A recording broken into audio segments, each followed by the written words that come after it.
I think the idea of white privilege is absolutely reprehensible. And it's not because white people aren't privileged.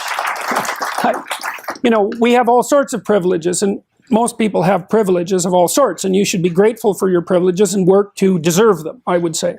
But the idea that you can target an ethnic group with a collective crime, regardless of the specific innocence or guilt of the constituent elements of that group, there is absolutely nothing that's more racist than that.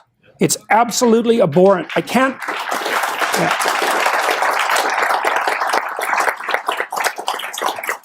I mean, if you really want to know more about that sort of thing, you should read about the kulaks in the Soviet Union in the 1920s, Kulaks, because they were farmers who were very productive. They were the most productive element of the agricultural strata in Russia.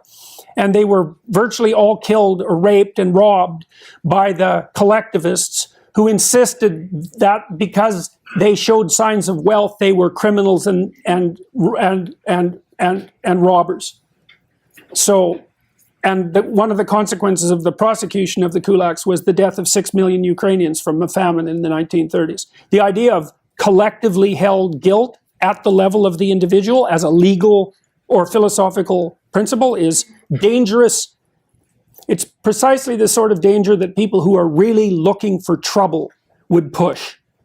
So, and just a cursory glance at 20th century history should teach anyone who wants to know exactly how unacceptable that is. I've received at least 25 letters from transsexual people, and that's quite a few because there aren't that many transsexual people, right? So they're rare. They're very rare, and every single one of them but one was supportive.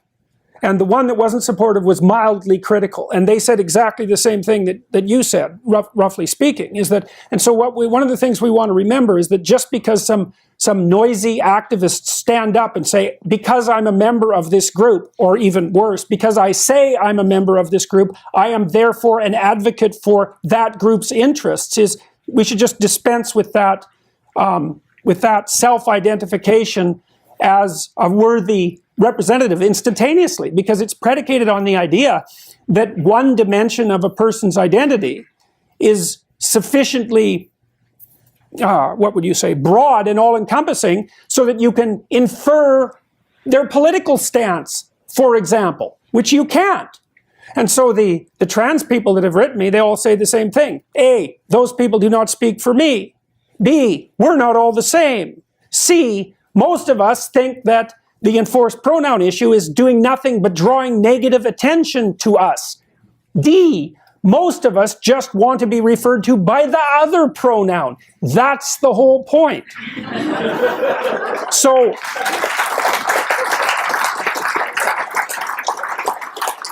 you know, so this has been very, very reassuring to me, because one of the things I presumed right from the onset was that there was no evidence whatsoever that this nonsensical legislation and the postmodern idiocy behind it is in fact demanded by this community, or that it will in any way be in anyone's best interest. No, I don't buy it. And I think it's rotten right to the core. Safe space issue. It's like, if you need a safe space, see a therapist. Really, really. University is not a safe space. If university is done right, it is a radically unsafe space. If you want to go somewhere and get yourself taken apart intellectually, and then hopefully put back together, then you go to university. Everything you believe should be challenged in every possible way, but not in a destructive sense, right? Like when you're renovating a house, you don't just burn it to the ground and walk away. That's what the postmodernists do to adolescence, by the way. You dismantle it in consultation with its occupant, attempting to build something more beautiful and functional on the foundation. It's not a safe space. You know, in my classes, and I tell my students this right at the beginning, I'm trying to get them to understand why they are Nazis. Right, there isn't anything more unsafe than that.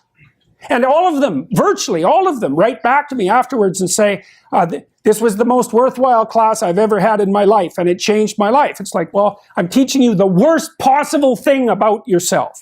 And your response is, oh, that was so useful, and I'm way better than I was. You know, but it's in keeping with the idea that you need to be exposed to things that you fear and hate, because that's where salvation lies.